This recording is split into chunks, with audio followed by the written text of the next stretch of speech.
আমাৰ মাজত কিছুমান বিশিষ্ট অতিথিও আহিছে।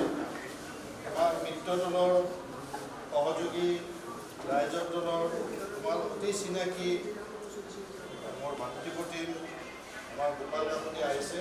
তেওঁ এইবাৰ ধুনীয়া দাবীদাৰো আছে। অৰিজিন কমাণ্ডৰে মানুহ এতিয়া যিকোনো খবৰৰ বাবে যোগাযোগ কৰক আমাৰ এই নম্বৰত 9181 307 221।